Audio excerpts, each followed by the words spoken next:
Bonjour famille, profitez de ce moment de détente avec des histoires charmantes, n'oubliez pas de vous abonner et de partager vos réflexions dans la section des commentaires.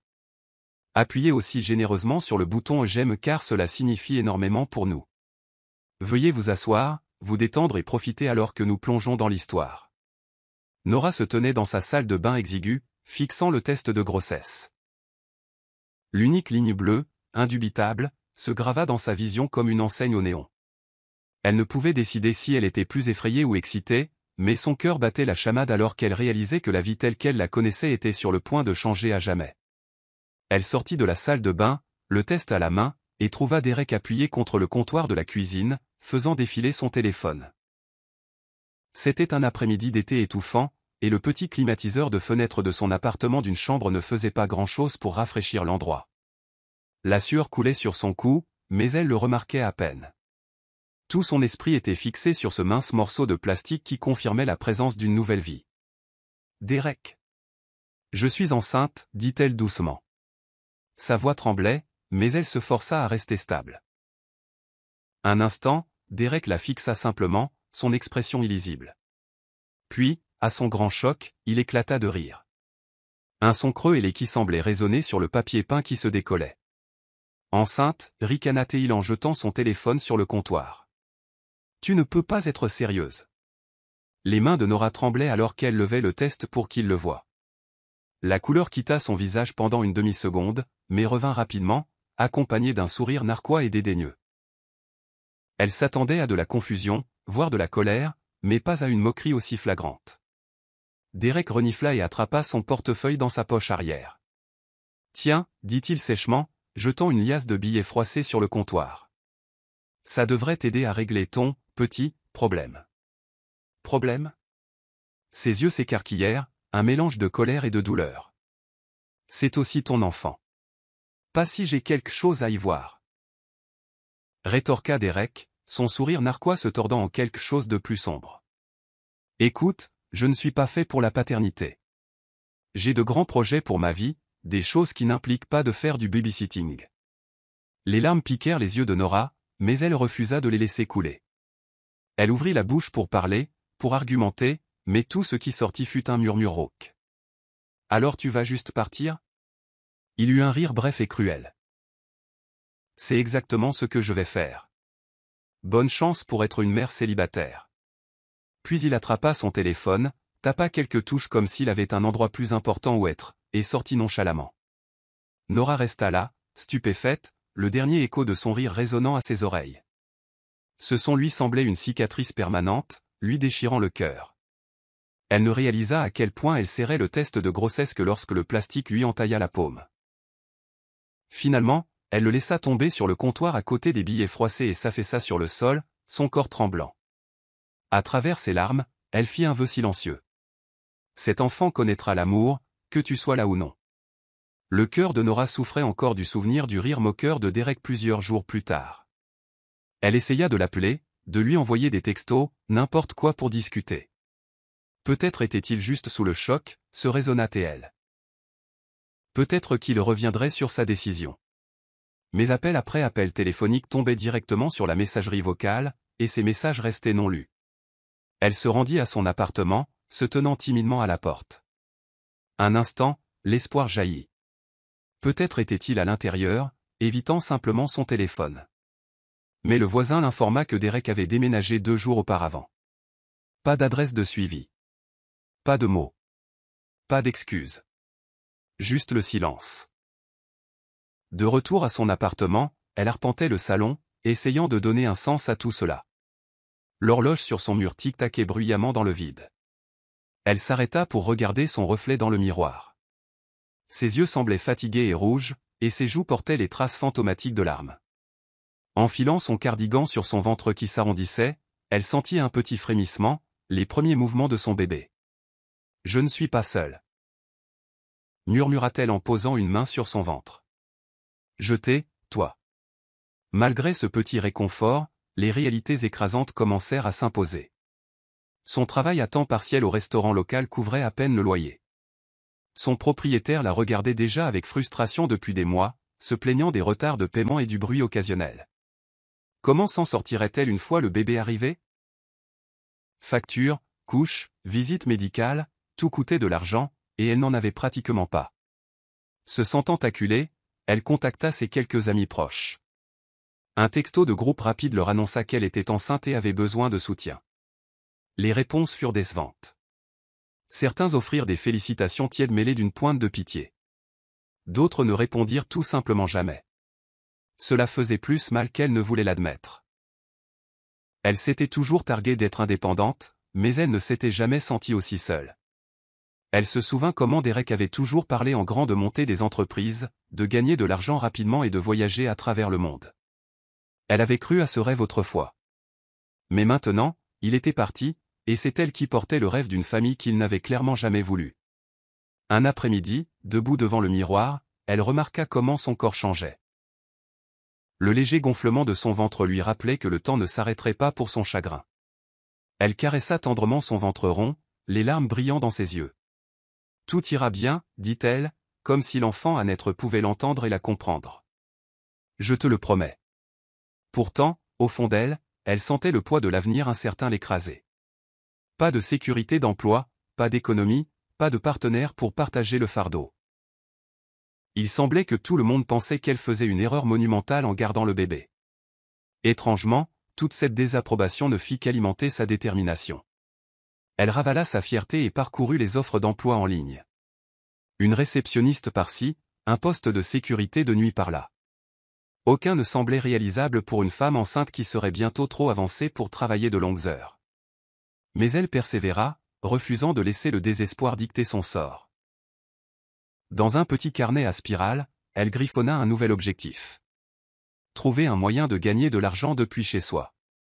Ce pourrait être sa bouée de sauvetage, pensa-t-elle. Elle dessina des cœurs autour de la note pour se rappeler pourquoi elle faisait cela. Abandonnée, oui, mais elle était toujours debout. Et pour cette petite vie en elle, elle avait l'intention de se battre. Les semaines passèrent et le ventre de Nora s'arrondit. Avec lui vinrent de nouvelles vagues de jugement. Sa propre mère, qui vivait dans une autre ville, l'invita pour une discussion. Nora se rendit en bus à la maison de banlieue de sa mère, espérant à moitié du réconfort, redoutant à moitié la confrontation inévitable. « Tu as gâché ta vie, » dit sa mère sèchement, les bras croisés sur son tablier fleuri. « Comment vas-tu élever un enfant sans mari, sans carrière et sans soutien ?» Nora ouvrit la bouche, mais les mots restèrent coincés dans sa gorge. Elle voulait dire quelque chose sur l'amour, sur la résilience, sur la façon dont elle trouverait un moyen. Mais le regard froid de sa mère draina sa résolution. « Si tu avais eu le bon sens de gérer les choses différemment, tu ne serais peut-être pas dans ce pétrin, » continua sa mère. « Maintenant, je ne dis pas que nous n'allons pas aider, mais ne t'attends pas à un chèque en blanc de la part de ton père et moi. Nous avons nos propres factures. » Nora écouta en silence, stupéfaite. Elle n'était venue que pour un soutien émotionnel, pas pour une aide financière. Mais la supposition qu'elle était là pour mendier la laissa chancelante. Elle refusa poliment de passer la nuit et reprit un bus pour rentrer chez elle, les larmes s'échappant malgré tous ses efforts pour les retenir. Son propriétaire, M. Gibson, ajouta à ses ennuis. Elle rentra un soir pour trouver un avis d'expulsion scotché à sa porte, invoquant des retards de loyer. Elle se souvint du moment où elle avait essayé d'expliquer sa situation, comment ses heures de travail avaient été réduites au restaurant, comment elle prévoyait de rattraper son retard. Rien de tout cela n'avait d'importance maintenant. Elle avait 30 jours pour quitter les lieux. Le coup de grâce vint de ses soi-disant amis.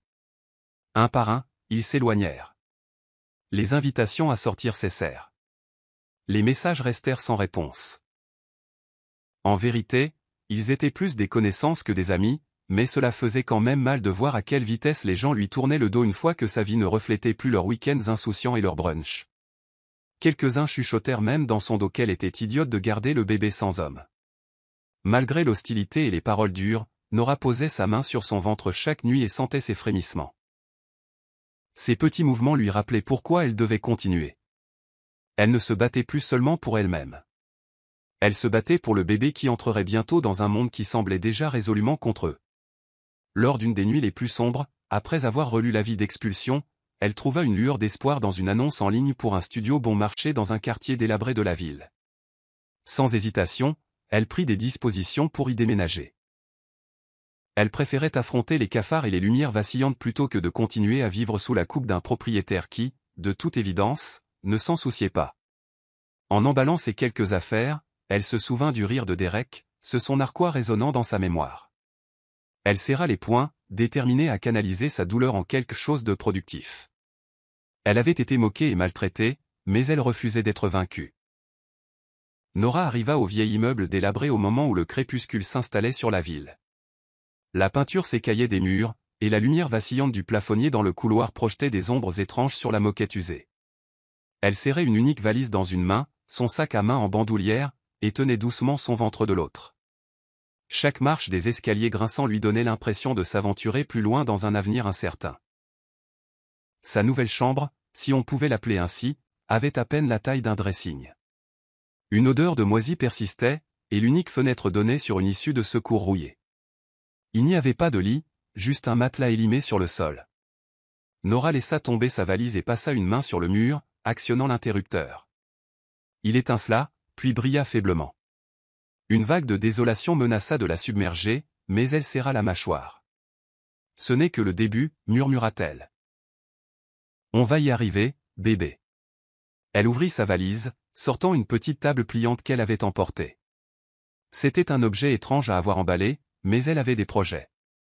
Un rêve, en fait. Elle aimait autrefois faire de la pâtisserie dans son ancien appartement. Cupcakes, muffins, pâtisserie simple. Des amis lui avaient dit qu'elle avait un don pour ça. Maintenant, elle se dit qu'elle pourrait peut-être vendre ses pâtisseries localement. Si elle pouvait juste gagner assez pour payer le loyer et nourrir son bébé, elle considérerait cela comme une victoire. Son premier défi fut le four. Le studio n'était équipé que d'une petite kitchenette avec une cuisinière à gaz dont la porte tenait à peine sur ses gonds. Elle testa la chaleur du four, grimaçant devant les flammes inégales. Pourtant, elle résolut d'essayer. Elle transformerait son univers d'une seule pièce en quartier général de son rêve naissant. Sweet Rice Back. Décida-t-elle de l'appeler, un nom qu'elle avait griffonné dans son carnet des mois auparavant. Elle réalisa qu'elle n'avait pas de vrai berceau. Pas de meubles supplémentaires. Juste le strict nécessaire et l'avenir de son bébé à naître à penser. Épuisée, elle s'allongea sur le matelas moisi, qui grinça sous son poids.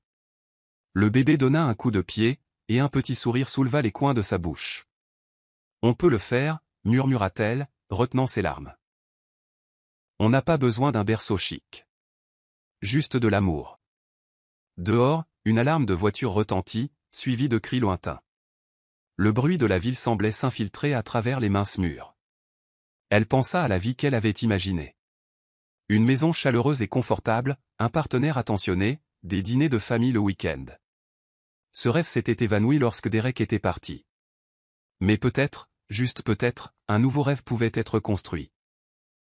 Un qui n'appartiendrait qu'à elle et à son enfant. Elle ferma les yeux, laissant le tourbillon de fatigue et d'espoir la bercer jusqu'au sommeil. Demain, elle chercherait des fournitures de pâtisserie bon marché. Demain, elle commencerait à travailler pour quelque chose qui lui appartenait. Une pièce, un rêve et un bébé en route. 9 mois passèrent comme un tourbillon. Nora travailla jusqu'à la toute dernière semaine de sa grossesse, jonglant avec l'épuisement et les nausées matinales tout en tentant de lancer sa petite entreprise de pâtisserie à domicile.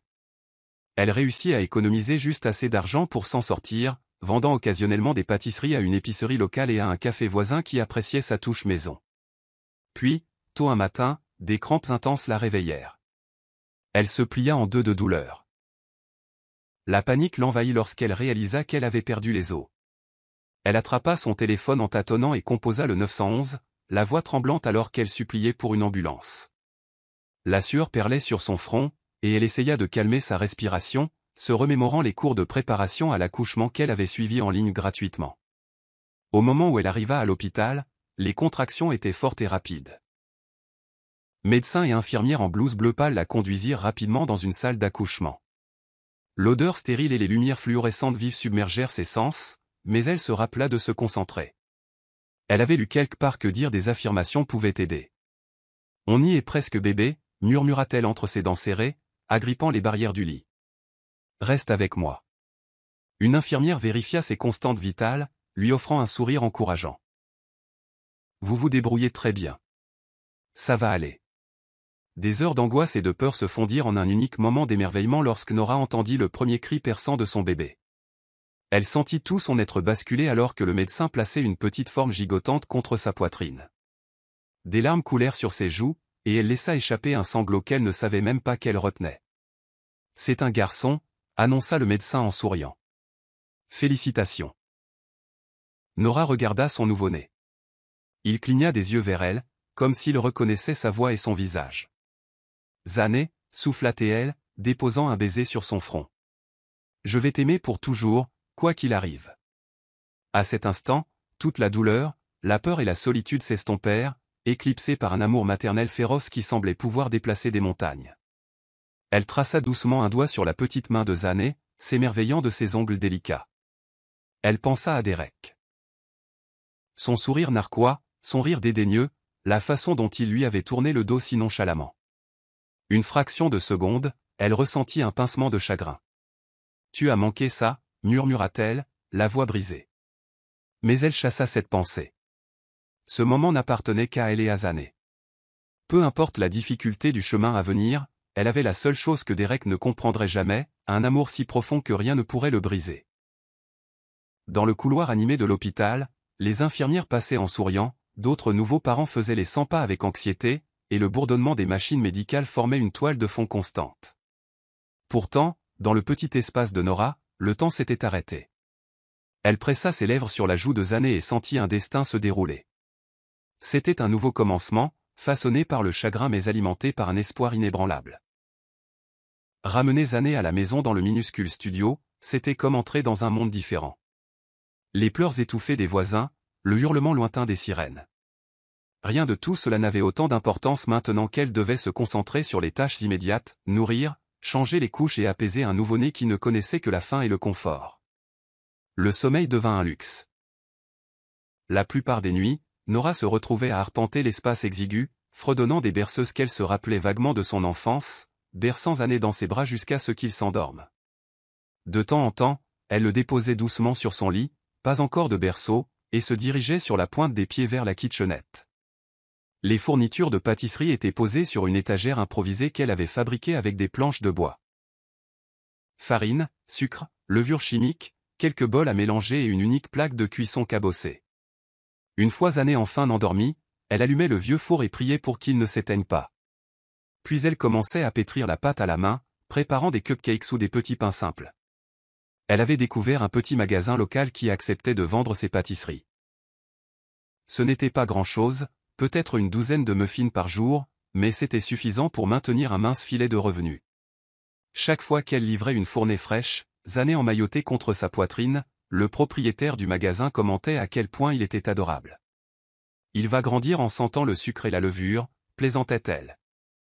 Certaines nuits, Nora luttait contre un épuisement si puissant qu'il lui brouillait la vue. Pourtant, elle persévérait, jetant un coup d'œil par-dessus son épaule à Zané toutes les quelques minutes pour s'assurer qu'il respirait encore paisiblement. Il y avait des soirs où elle doutait d'elle-même, se demandant si c'était même viable. Comment pouvait-elle gérer à la fois un bébé et une entreprise naissante? Mais chaque fois que le doute s'insinuait, elle jetait un coup d'œil au visage endormi de Zané. Ses petites respirations régulières lui rappelaient la promesse qu'elle avait faite dans la salle d'accouchement. Elle se murmurait avec ferveur, « Si je ne peux pas le laisser tomber, je ne me laisserai pas tomber moi-même. » Elle commença à documenter ses tentatives de pâtisserie sur son téléphone, enregistrant de courtes vidéos de ses sessions de pâtisserie nocturne. Juste pour le plaisir, se disait-elle. Peut-être pourrait-elle les partager en ligne un jour, montrer à d'autres mères en difficulté qu'elle n'était pas seule. Elle n'avait ni l'énergie. Bonjour la famille, profitez de ce moment de détente avec des histoires charmantes, n'oubliez pas de vous abonner et de partager vos réflexions dans la section des commentaires. Appuyez aussi généreusement sur le bouton « J'aime » car cela compte énormément pour nous. Veuillez vous installer confortablement, vous détendre et profiter alors que nous plongeons dans l'histoire. La salle à manger des Nyong était une tapisserie de chaleur et de tension, le lustre projetant des paillettes dorées sur les murs où étaient accrochées des photos de famille, le premier anniversaire d'Amara, le mariage de ses parents, une photo granuleuse d'Emeka et Shigyok enfant. L'arôme du riz jollof, riche en thym et en feuilles de laurier, se mêlait à l'odeur piquante du ragoût d'égusi, mais l'air semblait fragile, comme du verre sur le point de se briser. Amara était assise tranquillement, son crayon dansant sur une serviette en papier, esquissant une maison avec un jardin sur le toit. Ses parents avaient toujours encouragé ses dessins, l'appelant « notre petit architecte ». Mais ce soir, ses mains tremblaient. Les visites de l'oncle Shigeok amenaient toujours des disputes, et ses yeux s'attardaient trop longtemps sur les hauts plafonds et les sols en marbre de la maison. « Emeka, tu as bâti un royaume. » dit Shigeok, sa voix mielleuse alors qu'il dévorait un morceau de viande de chèvre. Mais les royaumes ont besoin de protection. Impôts, entretien. Cet endroit doit coûter une fortune.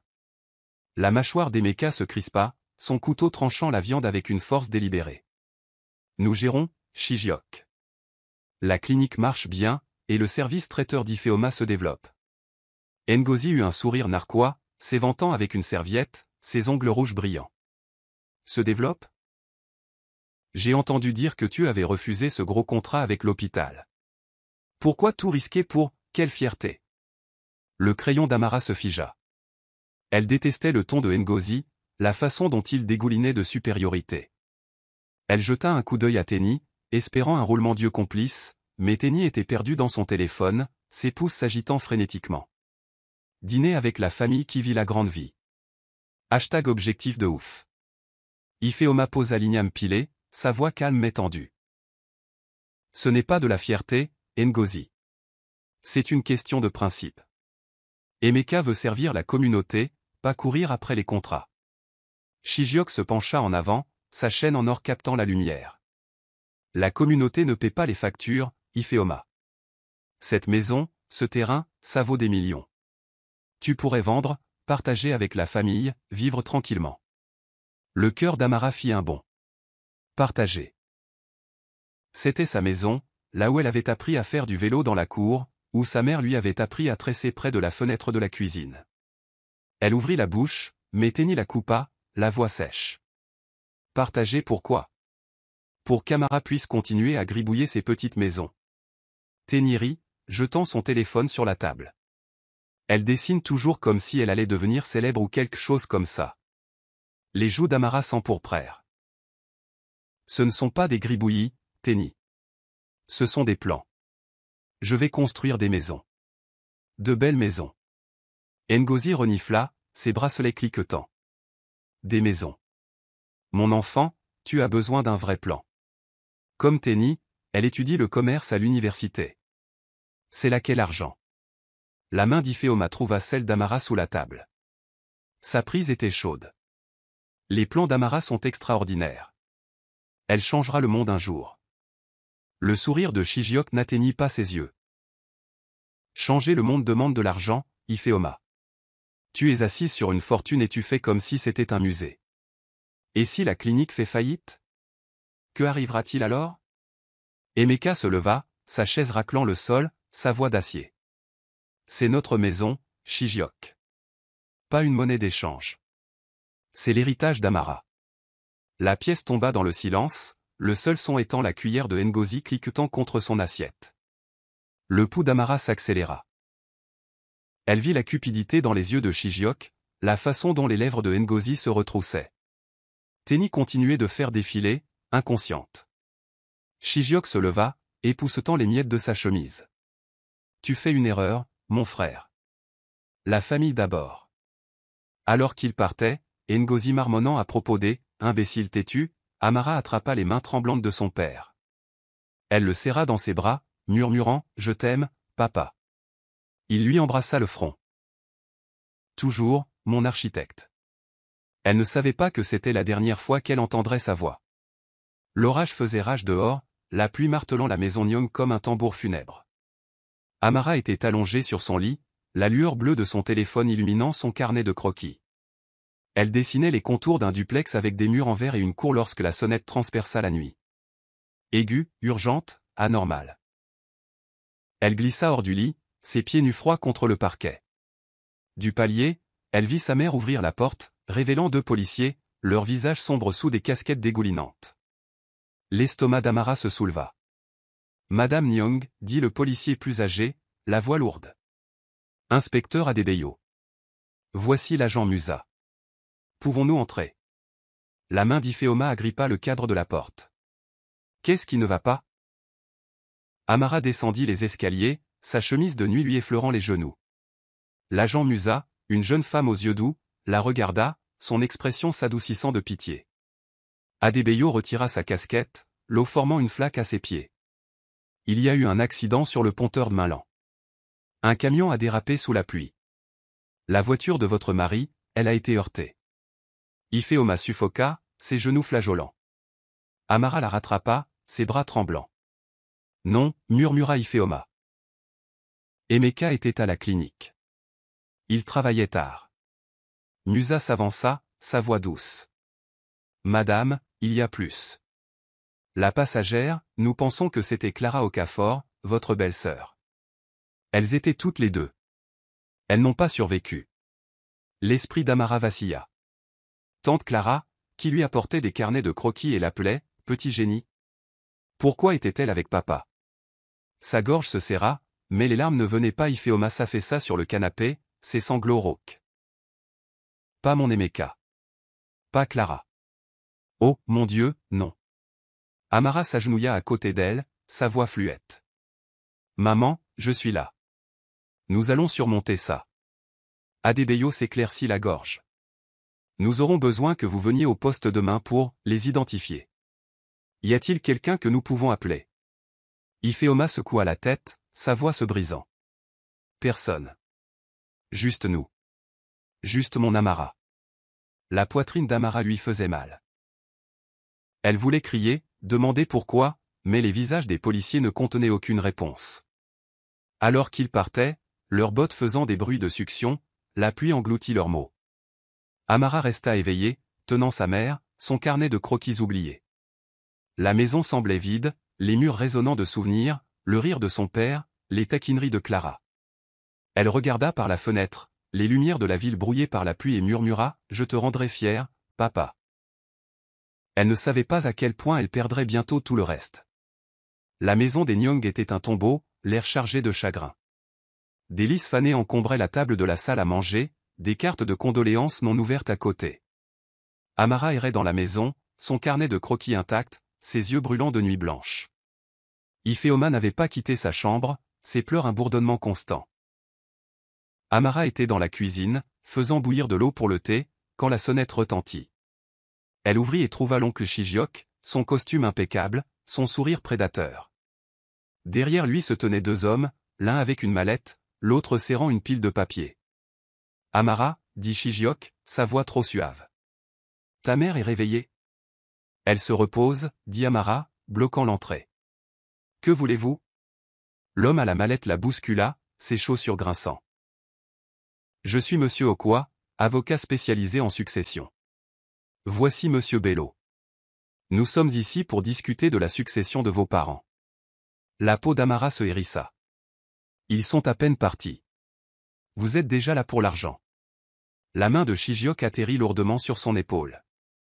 Ce sont des affaires d'adultes, Amara. Va chercher Ifeoma. Elle hésita, puis monta les escaliers, frappant doucement. Maman? Oncle Shijiok est là. Avec des avocats. Ifeoma émergea, son pagne lâche, ses yeux caves. En bas, les hommes avaient étalé des documents sur la table, la même table où ils avaient mangé quelques jours auparavant. Okwa ajusta ses lunettes, sa voix condescendante.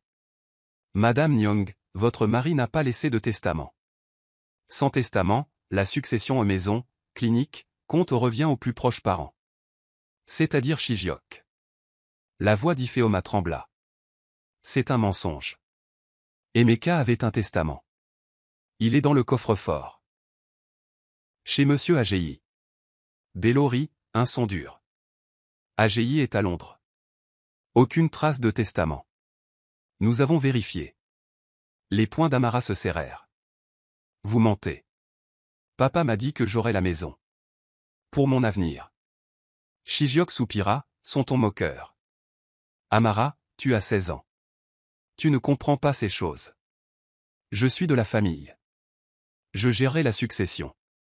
Ifeoma se leva, sa voix tranchante. C'est la maison d'Amara. Son héritage. Vous ne pouvez pas la prendre. Okwa fit glisser un document vers l'avant. Signé ici. Cela transfère la tutelle d'Amara à Shigeok et la succession à son nom. C'est la loi. Le cœur d'Amara battait la chamade. Maman, ne signe pas, les yeux de Shigeok se rétrécirent. Ne te mêle pas de ça, fillette. Ifeoma repoussa le papier. Sortez. Maintenant. Les hommes échangèrent des regards, mais Shigeok hocha la tête, rassemblant les papiers. Tu regretteras ça, Ifeoma. J'essaie de te sauver. Alors qu'il partait, Amara verrouilla la porte, ses mains tremblant. Ifeoma s'affaissa sur une chaise, murmurant, ils viennent pour tout, Amara. Nous devons nous battre. Amara hocha la tête, mais la peur la rongeait. Elle ne savait pas comment. 2 semaines plus tard, la maison des Nyong était une zone de guerre. Les avis de justice s'empilaient, chacun comme un poignard. Amara entendit les appels désespérés d'Ifeoma au bureau de M. AGI, rencontrés par des messageries vocales sans fin. Les avocats de Shigeok prétendaient que la clinique avait des dettes, des mensonges qu'Amara connaissait, mais les papiers semblaient réels. Elle était dans sa chambre, fourrant des carnets de croquis dans son sac à dos, quand Tante Ngozi entra en trombe, son parfum suffocant. Tenny suivit, filmant sur son téléphone, son rire cruel. « Bouge-toi, Amara », lança Ngozi en lui jetant un sac poubelle. « Tu dégages avant midi. » Amara se leva, sa voix assurée. « C'est ma maison. Vous ne pouvez pas faire ça. » Le rire de Ngozi était venimeux. « Ta maison ? C'est la nôtre. Shigeok est le tuteur. Le tribunal dit que tu n'es rien. » Les yeux d'Amara piquèrent. « Où est maman ?» Tenny eut un sourire narquois, zoomant. En bas, en train de pleurer comme un bébé. Triste histoire. Amara la bouscula, courant vers le salon. Ifeoma était assise sur le canapé, une valise à ses pieds, le visage enfoui dans ses mains. Shigeok la dominait, agitant une ordonnance du tribunal. « Signe l'acte de propriété, Ifeoma, dit-il. Ou vous êtes toutes les deux à la rue. » Ifeoma leva les yeux, sa voix rauque. « Tu voles son avenir, Shigeok. Emeka te faisait confiance. » Il haussa les épaules. « Emeka est parti. » Signe. Amara s'avança, son sac à dos lourd. « Maman, non. Nous allons nous battre. » Ngozi attrapa le bras d'Amara, ses ongles s'enfonçant. « Sale gamine ingrate. » Dehors. Tenny rit. Filmant. C'est du matériel viral. #SDF. Ifeoma se leva, tirant Amara près d'elle. Nous partons. Mais nous reviendrons. Elles sortirent, les voisins les dévisageant. Ngozi jeta leurs valises sur la pelouse, la porte claquant. Amara serra son sac à dos, son carnet de croquis sa seule encre. Ifeoma lui prit la main, murmurant « Nous survivrons, mon amour. » Elles errèrent dans la nuit, les lumières de Lagos se moquant d'elles. Des heures plus tard, épuisées, elles s'effondrèrent derrière une boulangerie, la benne à ordures les protégeant du vent. Amara se blottit contre sa mère, le béton lui mordant la peau. Elle sortit son carnet de croquis, esquissant une maison, un havre de paix, jusqu'à ce que la pluie brouille les lignes.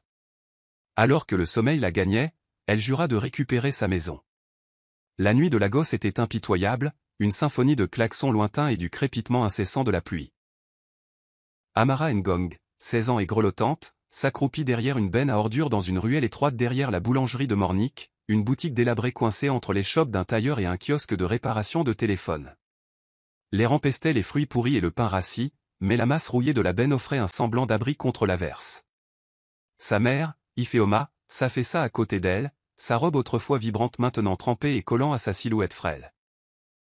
Leurs valises, malmenées par l'expulsion, gisaient dans une flaque d'eau à proximité, leur contenu aux vêtements, quelques photos, les carnets de croquis d'Amara au détrempé. Les dents d'Amara claquaient alors qu'elle serrait son sac à dos plus fort, ses doigts effleurant le bord de son carnet de croquis, la seule parcelle de son ancienne vie qu'elle s'était battue pour conserver. Ses tresses, lourdes d'eau de pluie, collaient à ses joues, et ses yeux sombres balayaient la ruelle à la recherche de menaces, chiens errants, voleurs, ou pire. Le souvenir du rire cruel de Tante Ngozi et de la vidéo TikTok moqueuse de Tenny lui brûlait la poitrine, alimentant une rage silencieuse qui l'empêchait de s'effondrer. « Maman » murmura Amara, poussant doucement Ifeoma. « Il faut bouger. Trouver un endroit sec. » Les yeux d'Iphéoma s'ouvrirent avec un battement de cils, vitreux d'épuisement. Amara. Je suis tellement désolé. C'est de ma faute. J'aurais dû me battre plus fort. Amara secoua la tête, sa voix féroce malgré le tremblement. Non, maman. C'est oncle Shijiok. Tante Ngozi. Ce sont eux qui ont fait ça. Pas toi. La main d'Iphéoma trouva celle d'Amara, sa prise faible mais chaude. Tu es si forte, mon amour. Comme ton père. Il serait fier. La mention de son père, Emeka, tordit le cœur d'Amara. Elle revoyait son sourire. Entendait sa voix l'appeler, ma petite architecte. Les larmes se mêlèrent à la pluie sur son visage, mais elle les ravala. Pleurer n'aiderait pas. Elle avait besoin d'un plan. La ruelle était sombre, à l'exception d'un lampadaire vacillant qui projetait des ombres déchiquetées. L'estomac d'Amara gargouilla. Elle n'avait rien mangé depuis un biscuit rassis ce matin-là. Elle fouilla dans son sac à dos, ne trouvant qu'un stylo et son carnet de croquis. Pas de nourriture, pas d'argent. Juste des rêves sur papier. Un rat fila, et Iphéoma tressaillit. Amara la serra plus fort contre elle, enroulant sa fine veste autour d'elle deux. Ça va aller, maman. Demain, je trouverai du travail. Peut-être qu'un étal de marché a besoin d'aide. La voix d'Iphéoma n'était qu'un murmure. Tu as 16 ans. Tu devrais être à l'école, pas travailler. La mâchoire d'Amara se crispa. L'école peut attendre. Nous devons survivre. Alors que la pluie se calmait en bruine, Amara ouvrit son carnet de croquis, les pages gondolées par l'humidité. Elle dessina à la faible lueur du lampadaire, une petite maison avec un toit en pente et un porche, un endroit d'où personne ne pourrait les expulser. Le crissement du crayon était son seul réconfort, chaque ligne une promesse de reconstruire. Les heures passèrent. Le froid s'infiltrant dans ses os. La respiration d'Iphéoma devint superficielle, et la panique d'Amara monta. Elle s'apprêtait à secouer sa mère pour la réveiller quand une ombre se profila à l'entrée de la ruelle. Amara se figea, serrant son stylo comme une arme. Qui est là, appela-t-elle, sa voix se brisant. L'ombre s'approcha, révélant une femme en tablier fleuri, ses cheveux grisonnants attachés en chignon. Elle tenait une lanterne, sa lueur chaude perçant la pénombre. Son visage, ridé par les années mais doux d'inquiétude, étudia Amara et Iphéoma. « Mon enfant, que fais-tu dehors ici » demanda la femme, sa voix basse et gentille. « Ce n'est pas un endroit pour toi. » Amara hésita, sur ses gardes. « Nous nous reposons. Nous partirons bientôt. » La femme s'accroupit, imperturbable face à la boue. « Vous reposez ? Vous êtes à moitié gelé. Et ta mère, elle a besoin de chaleur. Je suis Mornick. C'est ma boulangerie. Entrez. » L'instinct d'Amara était de refuser, la confiance lui avait tout coûté mais les frissons d'Iphéoma décidèrent pour elle. D'accord. Mais juste pour cette nuit. Mornick les aida à se relever, ses mains fortes. Elle attrapa leurs valises, les conduisant à la porte arrière de la boulangerie. À l'intérieur, l'air était épais de l'odeur de levure et de sucre, un contraste saisissant avec la décrépitude de la ruelle. La bouche d'Amara s'emplit de salive, sa faim rugissant.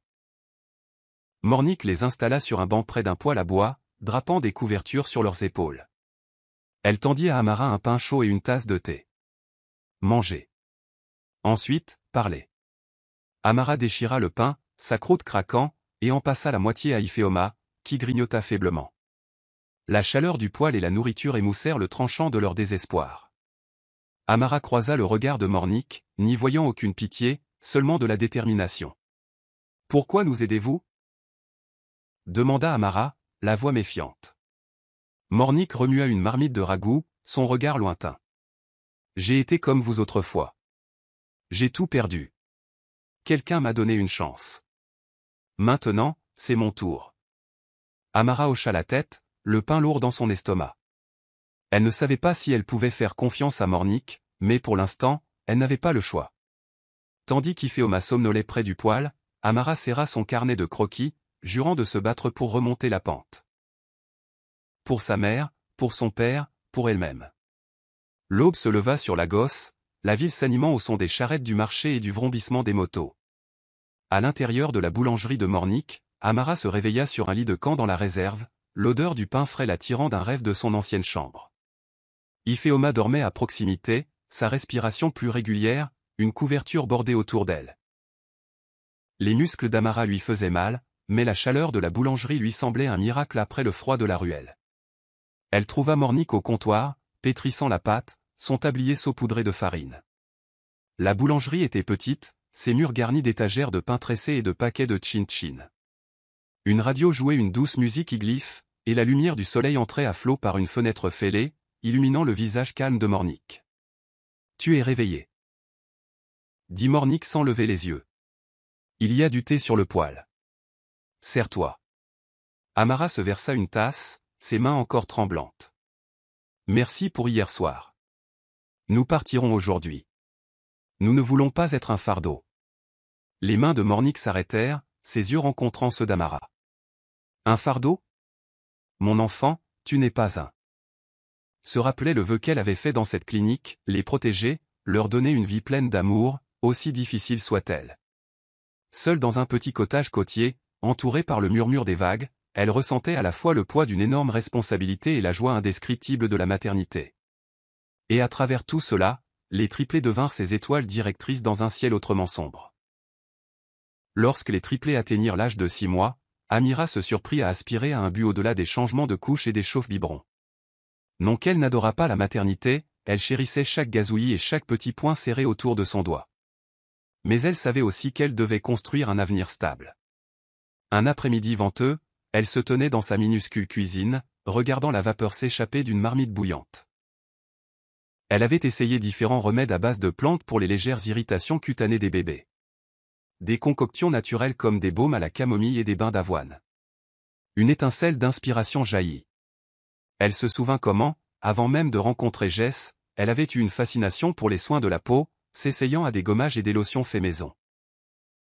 Elle commença à mélanger de petites quantités de crème, utilisant des herbes et des huiles locales pour créer des baumes apaisants. Les formules étaient plus raffinées que la recette moyenne faite maison. Amira passait des nuits tardives à étudier la chimie des ingrédients, testant chacun soigneusement sur elle-même. Son cuir chevelu picotait d'excitation à l'idée de transformer ce passe-temps en revenu. Cela commença simplement. Elle publia une seule photo de produit sur un compte de réseau social jetable. Aucune information personnelle, juste des photos d'un petit pot étiqueté « Nira Natural », un clin d'œil à son nom. Elle offrit des échantillons gratuits à quelques mères locales dont les bébés avaient de légers problèmes de peau, espérant des commentaires honnêtes. Le mot se répandit.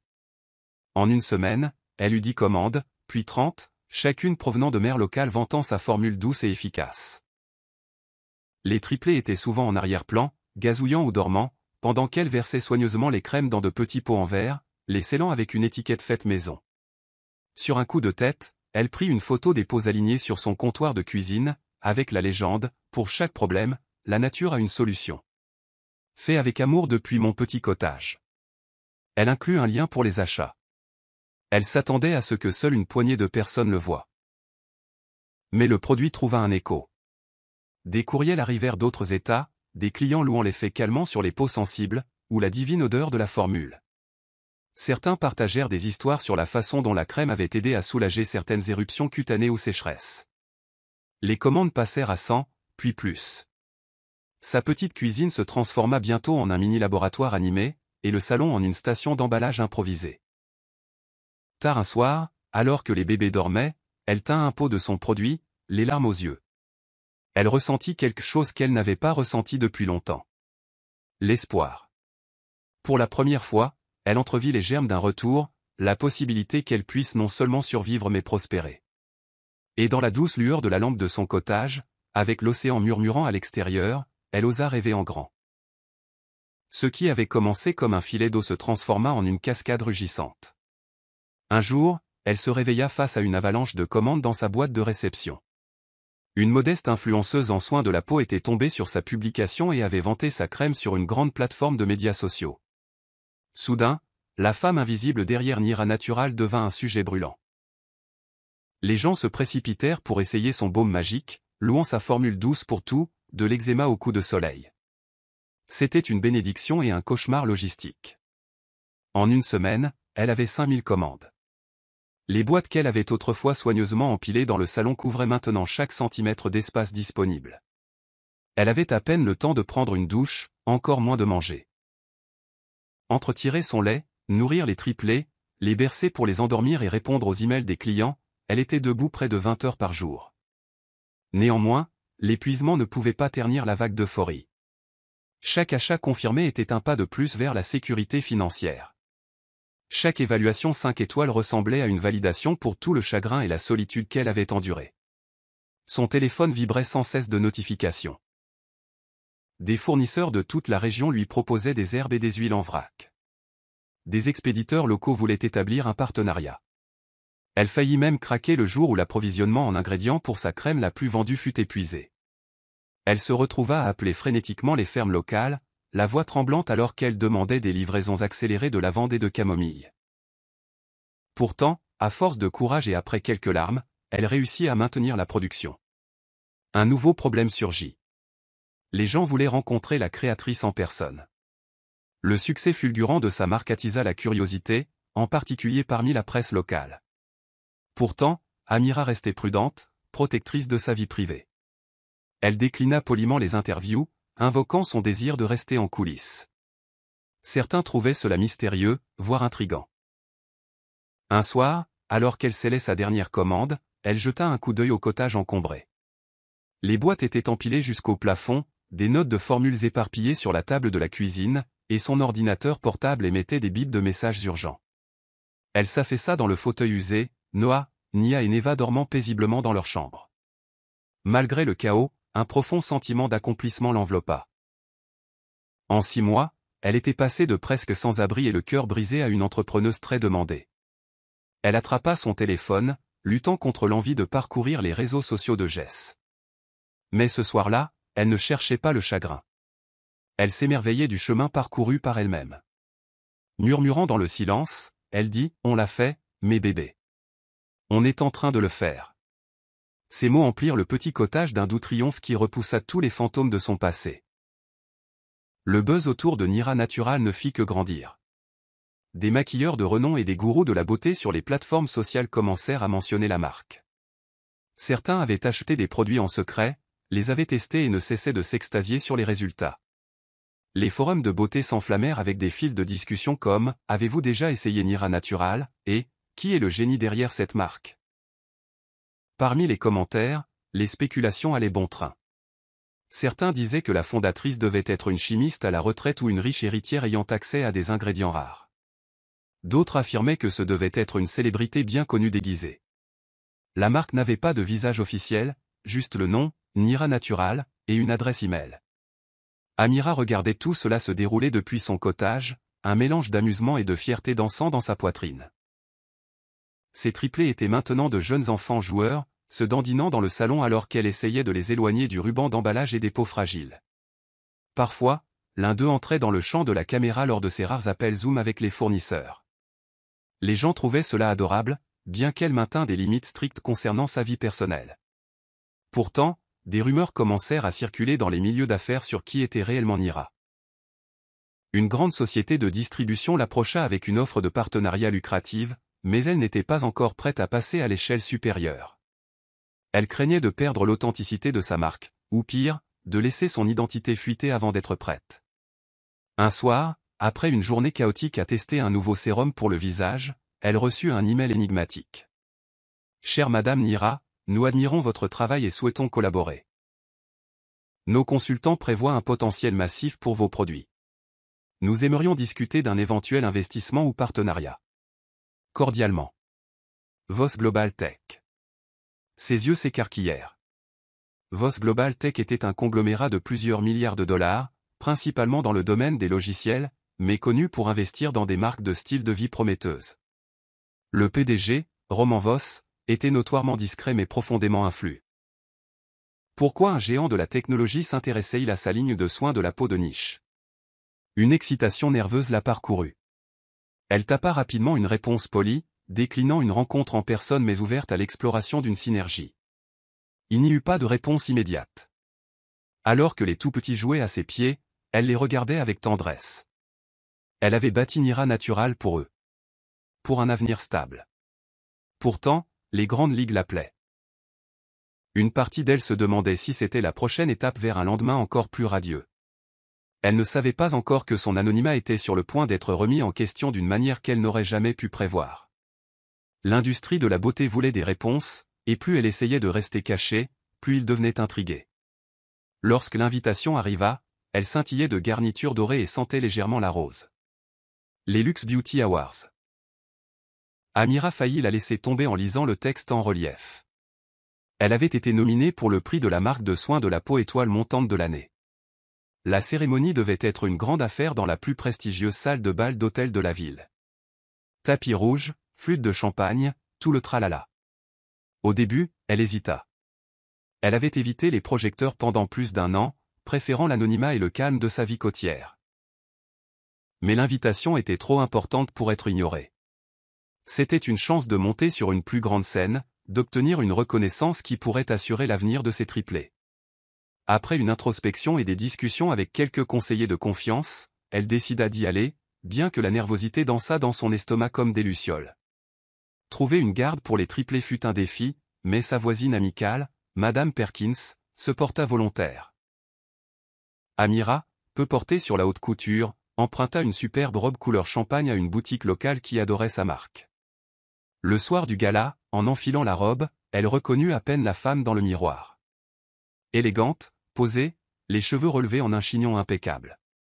Elle prit une dernière profonde inspiration, se répétant « Tu le mérites ». Le hall de l'hôtel était un tourbillon de lumière, de paparazzi et de discussions. Elle garda le regard fixé devant elle, ignorant les flashs des appareils photo. La plupart des gens ne la reconnaissaient pas, mais la presse, soupçonnant que la fondatrice insaisissable pourrait être présente, braquait ses objectifs sur toute nouvelle venue pour tenter d'obtenir un scoop. À l'intérieur, des lustres en cristal illuminaient des tables rondes ornées de fleurs fraîches. Le brouhaha était un mélange harmonieux de voix excitées. Elle pouvait sentir le bourdonnement du pouvoir dans la pièce au PDG, influenceurs de premier plan, célébrités de premier ordre, tous gravitant autour des cocktails et des hors-d'œuvre. Son cœur battait la chamade alors qu'elle essayait de trouver sa place, les yeux cherchant des visages familiers, bien qu'elle n'en attendît aucun. Juste au moment où elle atteignit sa table désignée, quelqu'un lui toucha l'épaule. Elle se retourna vivement, rencontrant le regard froid et confiant d'un homme impeccablement vêtu. Il sourit poliment. « Amira, je présume, demanda-t-il, la voix soyeuse, comme s'il la connaissait déjà. « Je suis Roman Voss. Vous avez peut-être vu mon nom dans un email. Je n'ai jamais reçu de suivi de votre part. » Amira déglutit difficilement. Le Roman Voss? Le milliardaire reclus de la tech qui lui avait envoyé cet email énigmatique? En personne, il dégageait une autorité calme. Elle réussit à prendre une inspiration régulière. Oui, je me souviens de votre message. Veuillez m'excuser de ne pas avoir répondu plus tôt. Les choses ont été mouvementées. Il eut un léger rire. Aucune excuse n'est nécessaire. Félicitations pour votre nomination ce soir. Je sais combien il peut être difficile de rester discret dans cette industrie. Elle ne sentit aucune malice. Seulement une curiosité sincère. Il lui désigna son siège, et tandis qu'il marchait, elle ne put s'empêcher de remarquer les regards attentifs des curieux. Malgré l'attention, il semblait imperturbable. Après quelques politesses sur le marché florissant des soins de la peau et les collaborations potentielles, ils s'installèrent pour profiter du spectacle. Mais aucun d'eux ne réalisait que cette nuit enflammerait les gros titres bien au-delà de toute affaire commerciale. Les annonces se succédèrent toute la nuit dans un faste étincelant. Les marques récupéraient leur prix, chaque discours de remerciement plus reconnaissant que le précédent. Amira essayait de garder son sang-froid, applaudissant poliment tandis que son esprit bouillonnait d'anticipation. Elle se sentait sous-habillée dans une mer de robes de créateurs, mais la présence calme de Roman à côté d'elle offrait une réassurance inattendue. Pendant un bref entracte, elle s'excusa pour trouver un coin tranquille et calmer son cœur qui s'emballait. Le gala était plus grand que nature. Plus glamour que tout ce qu'elle avait connu. Elle avait besoin d'un moment pour reprendre son souffle. Serrant son petit sac à main, elle passa devant de hautes colonnes pour entrer dans un couloir voisin éclairé par de douces lampes dorées. C'est alors qu'elle les vit, Jess et Maya Stone. Ils sortaient de l'ascenseur, flanqués d'hommes en smoking et de femmes en robes scintillantes. Elle n'en croyait pas ses yeux. Sa gorge se serra. Ses cheveux étaient plus courts, son costume taillé à la perfection. Maya, aussi radieuse que ses réseaux sociaux la montraient, glissait à ses côtés avec un sourire étudié. Le pouls d'Amira s'accéléra. Elle pensait pouvoir s'éclipser sans être remarquée, mais le destin en avait décidé autrement. Jess se retourna, leurs regards se croisèrent. Pendant une seconde, il ne la reconnut pas. Elle rayonnait, transformée par la confiance et le succès. Puis, la prise de conscience se fit. Ses pas ralentirent, et quelque chose vacilla dans son regard. Le choc, suivi d'une pointe de regret ou peut-être même de désir. Un instant, aucun ne parla. Le bourdonnement du gala résonnait derrière eux comme une vague lointaine. Maya, inconsciente, continuait de discuter avec un autre invité. Puis Amira retrouva son sang-froid.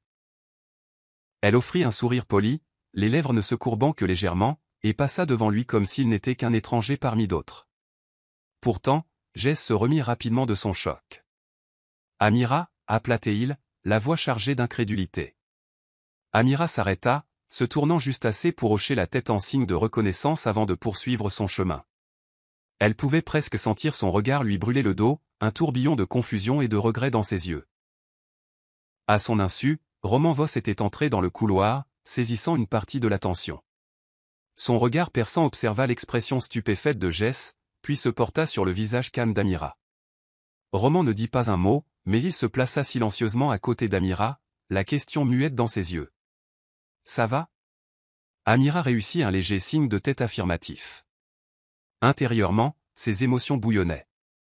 Revoir Jess avait rouvert une blessure qu'elle croyait en voie de guérison. Mais elle ressentait aussi autre chose, de la fierté. Elle n'était plus la même femme qui l'avait quittée. Ce soir, elle prenait son propre pouvoir, avec ou sans sa reconnaissance. En retournant dans la salle de bal, elle était déterminée à ne pas laisser de vieilles cicatrices éclipser une nuit qui appartenait à sa nouvelle vie. Et ainsi, elle redressa les épaules, retrouva son siège à côté de Roman, et se prépara à ce qui allait suivre, laissant Jess figée dans le couloir, hantée par la femme qui l'avait autrefois rejetée. Quand Amira retourna à sa table, les lumières s'éteignirent et un silence tomba sur la foule. Un projecteur vacilla, affichant des clichés des marques nominées, y compris Nira Natural. Son cœur battait contre sa cage thoracique. Roman Voss était assis à côté d'elle, la posture détendue mais les yeux alertes. Elle se pencha, chuchotant, « Avez-vous assisté à beaucoup de ces événements ?» Roman se tourna. Sa voix était un murmure grave. Quelques-uns. Principalement des conférences technologiques. Je suis ici ce soir parce que nous envisageons d'investir dans des marques émergentes de style de vie et de bien-être. Son regard se posa sur la scène. Mais je trouve cela plus intéressant que prévu. Amira reconnut l'éloge caché dans ses mots. Un sourire timide courba ses lèvres. J'apprécie votre intérêt. Pour être honnête, je suis encore en train de déterminer les prochaines étapes pour Nira Natural. Il l'étudia attentivement, la lueur du projecteur projetant des ombres dansantes sur son visage. Vous avez construit quelque chose de remarquable à partir de rien. Ce n'est pas seulement du talent. C'est de la ténacité. Avant qu'elle ne puisse répondre, la voix du présentateur retentit dans les haut-parleurs, annonçant les nominés pour la marque de soins de la peau étoile montante. Elle se redressa, le cœur battant comme un tambour affolé. Le projecteur balaya le public comme un phare chercheur. Puis vint le moment dont elle n'avait jamais osé rêver. Et la gagnante est Nira Natural. Un projecteur inonda sa table. Elle se figea, le choc se transformant en euphorie. Les applaudissements retentirent. Les appareils photo crépitèrent. Roman lui fit un subtil signe d'encouragement, et, les jambes tremblantes, elle se dirigea vers la scène. Le maître de cérémonie lui remit le trophée, une élégante sculpture de verre en forme de flamme montante. Debout devant une foule de personnalités bien habillées, elle agrippa le microphone. Sa bouche était sèche. Elle vigeait ses Maya au loin, mais son attention se recentra sur ce moment triomphal. « Merci. » commença-t-elle doucement, sa voix résonnant dans la salle caverneuse. « Je suis submergée. » Nira Natural a commencé comme un besoin personnel de soins doux pour la peau, et cela a grandi grâce à la confiance des gens en la nature et en mes formules. J'accepte ceci au nom de tous ceux qui ont cru en une marque sans visage célèbre ni gros budget. Des applaudissements nourris suivirent. Les émotions gonflèrent sa poitrine. Gratitude, soulagement, admiration devant le chemin parcouru. Elle descendit de scène, serrant son prix, sentant le bourdonnement d'un millier de regards fixés sur elle. Roman l'accueillit avec un sourire sincère. « Félicitations, dit-il doucement en se rapprochant. Je dirais bien de trinquer au champagne, mais quelque chose aime. » La société du chef Okonwob exécuta une prise de contrôle hostile des actions majoritaires de GEL. Le monde des affaires bourdonna de la nouvelle. Personne ne l'avait vu venir. Ou peut-être avait-il négligé les manœuvres subtiles de ce milliardaire énigmatique. Moins d'une semaine après la finalisation de la prise de contrôle, des annonces furent faites, les cadres supérieurs responsables du scandale seraient remplacés, et la position de Kenneth était immédiatement réexaminée. Une réunion à huis clos du nouveau conseil d'administration scella son sort. Kenneth se souvenait vivement de cette réunion. La pièce, dominée par des costumes et des cravates, empestait l'attention. Le chef Okon n'était pas présent en personne, mais son représentant imposa un ton sévère. « Nous attendons des comptes », déclara l'homme. Les allégations contre M. Kenneth Ayodele ne peuvent être ignorées, et sous notre nouvelle direction, il y aura une tolérance zéro pour les manquements éthiques. Kenneth tenta de protester. « Je ne suis pas responsable des fonds manquants. J'ai été piégé. » Mais les membres du conseil d'administration arboraient des expressions allant de l'indifférence au mépris à peine voilé. Une courte déclaration fut lue, avec effet immédiat, Kenneth Ayodele est relevé de ses fonctions de vice-président. Toute indemnité de départ sera déterminée à l'issue de notre audit interne. L'humiliation fut rapide et publique. À midi, la sécurité avait escorté Kenneth hors du bâtiment. Ses effets personnels lui furent remis dans une boîte en carton, une image que les paparazzis capturèrent avec empressement. Il se sentit étourdi, presque engourdi. Dehors, un petit groupe de journalistes lui criait des questions, les appareils photo crépitants. Kenneth se protégea le visage, plongeant dans un taxi. La colère, la peur et le regret bouillonnaient en lui. Il avait tout perdu. Sa carrière, le respect qu'il commandait autrefois, et même l'illusion d'un avenir stable avec Ruth, qui était introuvable. Il jura à voix basse, se souvenant momentanément de Zara. Bien qu'elle fût sortie de sa vie, une pointe de culpabilité désagréable le rongeait. Il la repoussa, se concentrant plutôt sur la manière de sauver les restes de sa vie autrefois prometteuse. Il ne se doutait guère que le nouveau mentor de Zara était l'architecte de sa chute, et que ce n'était que le début du jugement. Quelques mois plus tard, les invitations affluèrent dans le monde des affaires pour les National Business Excellence Awards, un gala prestigieux qui reconnaissait et honorait des réalisations remarquables dans diverses industries en Afrique. L'événement était très médiatisé, réunissant des PDG, des politiciens et des délégués internationaux. Des rumeurs circulaient selon lesquelles une mystérieuse entrepreneur montante recevrait la plus haute distinction de la soirée. Les tabloïds spéculaient sur son identité, évoquant les noms de magnats établis. Pourtant, le communiqué de presse officiel restait évasif, alimentant encore plus l'anticipation. Désormais sans emploi, Kenneth entendit parler de l'événement sur les réseaux sociaux. Espérant nouer des contacts avec des employeurs potentiels, il réussit à obtenir une invitation par l'intermédiaire d'un vieil ami. Ruth s'accrocha à l'idée comme à une bouée de sauvetage. « Oui, allons-y », insista-t-elle. « Nous pouvons rencontrer des gens importants, peut-être même trouver de nouveaux partenaires commerciaux. » Bien que leur relation soit devenue instable, le désespoir de la rédemption les liait. Ils arrivèrent à l'événement avec des sourires forcés. Kenneth portait un costume légèrement démodé, il ne pouvait plus s'offrir les dernières coupes de créateur et Ruth une robe voyante mais pas vraiment chère. Ils espéraient tous les deux masquer leurs difficultés financières. La grande salle de bal était un spectacle de luxe. Des lustres en cristal illuminaient des murs aux garnitures dorées. Les invités se déplaçaient avec une élégance étudiée, sirotant du champagne et échangeant des cartes de visite. Sur scène, un podium richement décoré attendait les orateurs de la soirée. Kenneth et Ruth se tenaient près du fond, sirotant leur boisson, scrutant la foule à la recherche de relations potentielles. La plupart des gros bonnets se détournaient, peu intéressés à s'associer avec quelqu'un récemment évincé lors d'un scandale. Kenneth força un sourire, ignorant les chuchotements autour de lui. Juste à ce moment-là, un annonceur monta sur scène. « Mesdames et messieurs, bienvenue au National Business Excellence Awards. Ce soir, nous célébrons les meilleurs innovateurs et visionnaires d'Afrique. Nous avons une lauréate spéciale qui recevra notre plus haute distinction. La foule se tut, pleine d'anticipation. Une dirigeante autodidacte qui a amélioré d'innombrables vies grâce à une entreprise de microcrédit innovante. Les oreilles de Kenneth se dressèrent. Entreprise de microcrédit? Il pensa à Zara une fraction de seconde, se souvenant de son intérêt à aider les femmes rurales. Mais il rejeta presque instantanément cette idée. Elle n'avait jamais rien développé d'aussi grand. N'est-ce pas? La salle retenait son souffle. Kenneth et Ruth échangèrent des regards perplexes.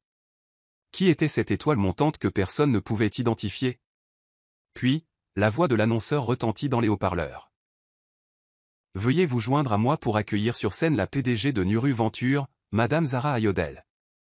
Le temps sembla s'arrêter. Le nom résonna dans la grande salle de bal. Les têtes se tournèrent en masse pour localiser la femme qui s'avançait. Le cœur de Kenneth battait la chamade contre ses côtes.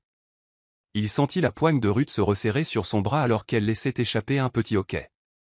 Au milieu des lumières éblouissantes, Zara émergea d'une entrée latérale. Elle portait une robe de soirée fluide aux perles complexes qui captaient la lumière sous tous les angles. Sa posture était royale, sa peau lumineuse et son expression calme. Elle traversa avec grâce le tapis rouge déroulé jusqu'à la scène, chaque pas commandant l'attention. Une vague de murmures stupéfaits parcourut la foule, en particulier parmi ceux qui avaient entendu des rumeurs sur sa stérilité et sa disparition. Certains la reconnurent d'événements passés de Kenneth, mais jamais dans cette attitude confiante. Les flashs des appareils photo déclenchèrent une frénésie, capturant chaque angle de sa silhouette posée. La mâchoire de Kenneth tomba. À cet instant, il reconnut à peine la femme qui s'était autrefois tenue silencieusement à ses côtés. Zara s'arrêta au podium, balayant brièvement du regard la mer de visage. Son regard effleura Kenneth et Ruth, deux silhouettes au loin.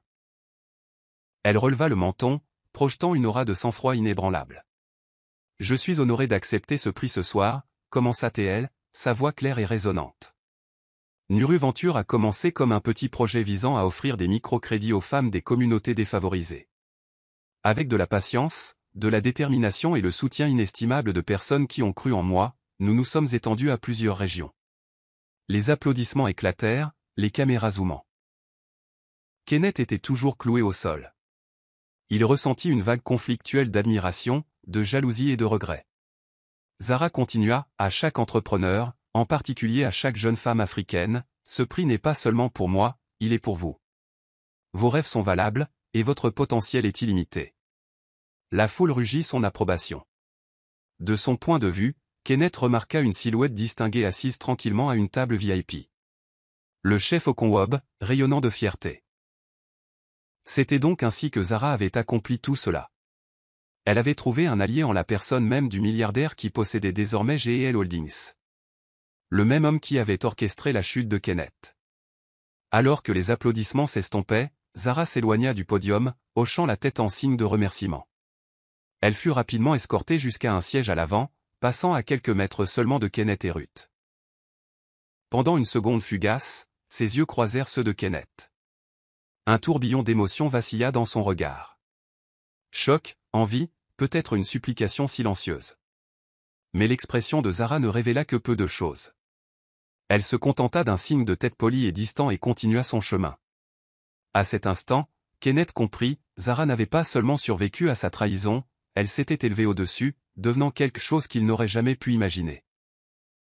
Une fois assise à la table des lauréats, le maître de cérémonie énuméra les réalisations de Zara. Les journalistes se pressaient à proximité, désespérés d'obtenir des citations et des photographies.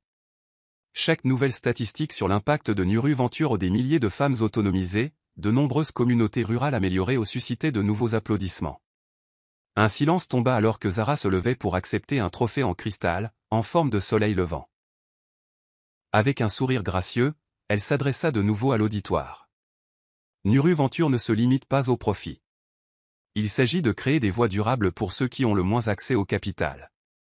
Ce faisant, nous découvrons le potentiel inexploité que tant de femmes africaines portent en elles. Lorsqu'elle eut terminé, elle se rassit, ramenant une mèche de cheveux rebelles derrière son oreille. Le chef Okon se leva brièvement pour lui serrer la main. Des chuchotements parcoururent la salle. Certains s'émerveillèrent de la synergie entre la vision philanthropique du chef Okon et la mission de Zara. Ailleurs, Kenneth trébucha jusqu'au bar au fond de la salle. Ruth le suivit, ses expressions amères et incrédules. « Tu ne m'as jamais dit qu'elle avait de grands projets, siffla-t-elle. Est-ce même réel? Kenneth déglutit difficilement, cherchant une réponse dans son esprit. Je ne savais pas, avoua-t-il. Elle ne m'en a jamais parlé. Ruth ricana, les bras croisés. Eh bien, elle t'a éclipsé maintenant, n'est-ce pas? La tête de Kenneth tournait. C'était la femme qu'il avait rejetée, ridiculisée, voire divorcée au motif de sa prétendue stérilité. Et la voilà, recevant un prix national pour une initiative révolutionnaire.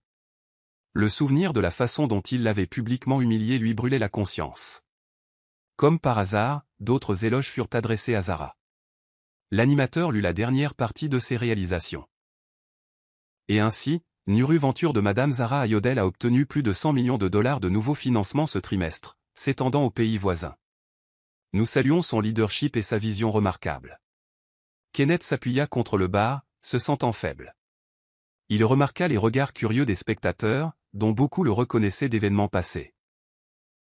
Il devait se demander comment le autrefois admiré Kenneth Ayodele était relégué aux marges, tandis que Zara occupait le devant de la scène.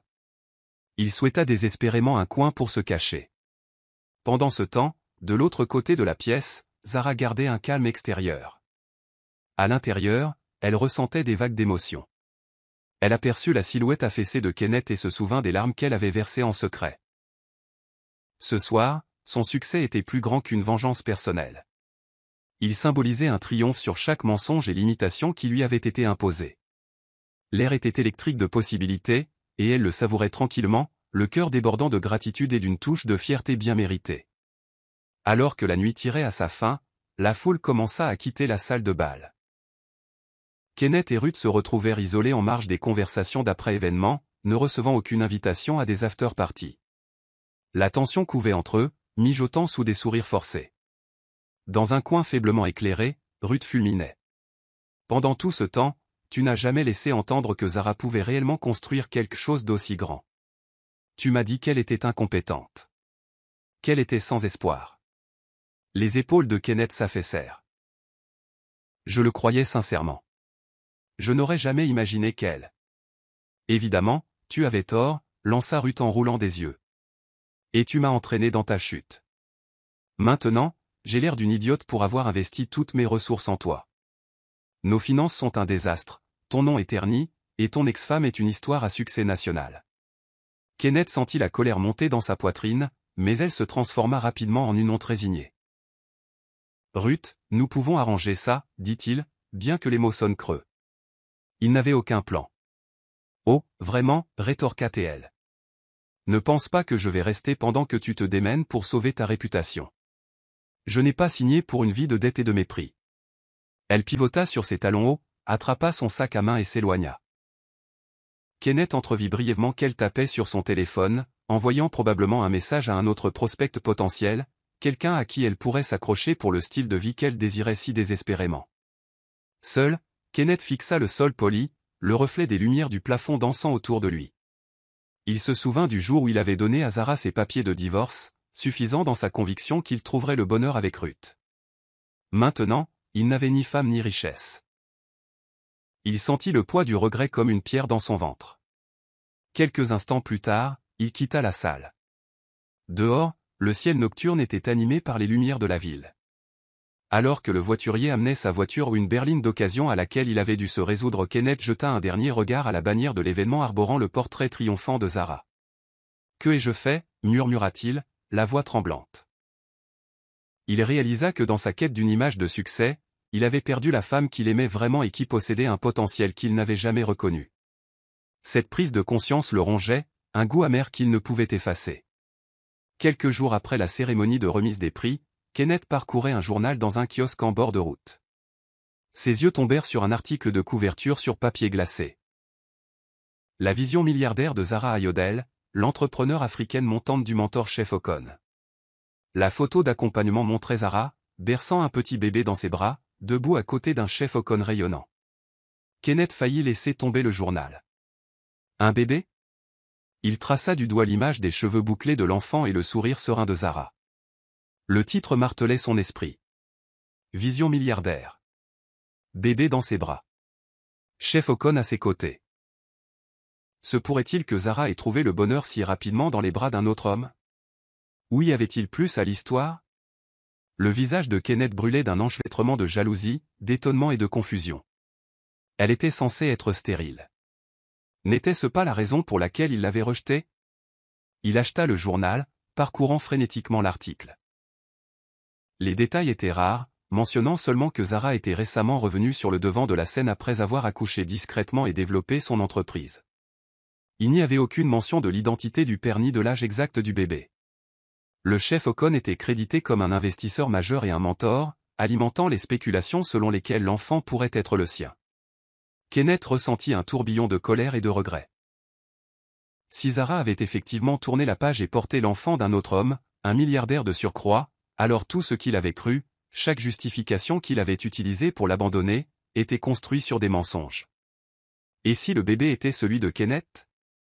La pensée était trop douloureuse à supporter. Il referma le journal, le cœur battant la chamade. Peu importe comment il disséquait la situation, il était clair que la vie de Zara s'était épanouie en son absence. Pendant ce temps, sa propre vie s'effondrait autour de lui comme un château de sable dans une tempête. Pour la première fois, la possibilité que le bébé soit réellement le sien s'insinua dans ses pensées. Il repoussa l'idée, refusant de laisser l'espoir ou l'horreur s'enraciner dans son esprit. Mais alors qu'il s'éloignait du kiosque, l'image de Zara avec son sourire radieux et cet enfant dans ses bras refusait de le quitter.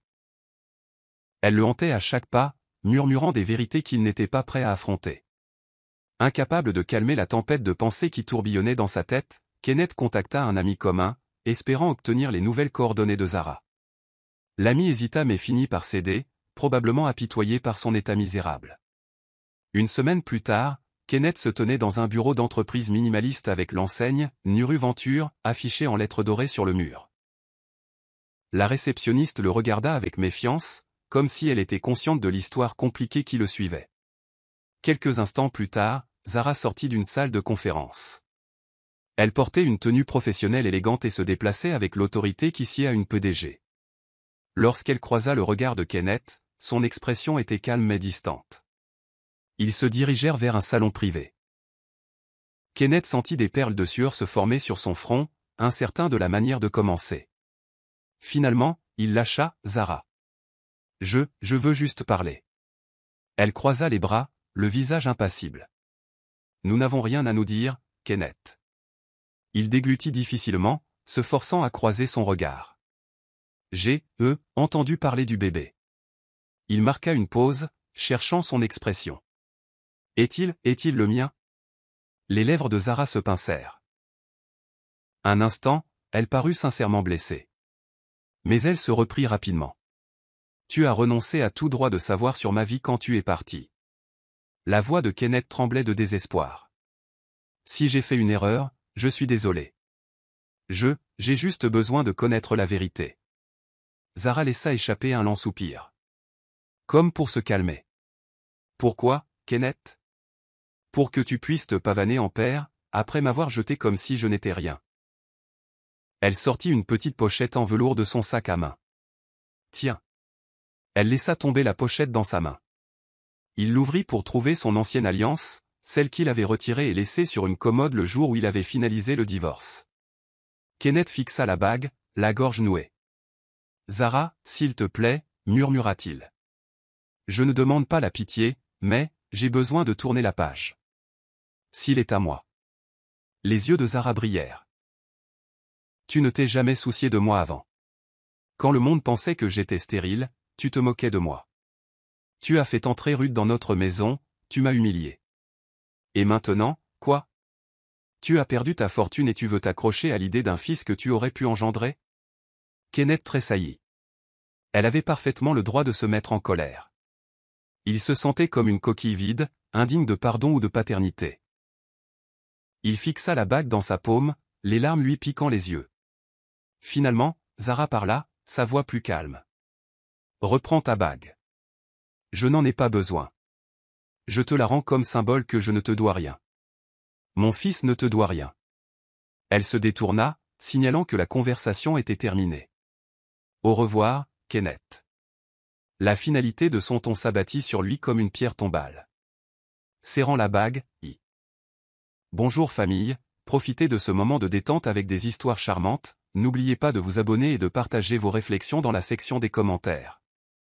Appuyez aussi généreusement sur le bouton j'aime car cela signifie énormément pour nous. Veuillez vous asseoir, vous détendre et profiter alors que nous plongeons dans l'histoire.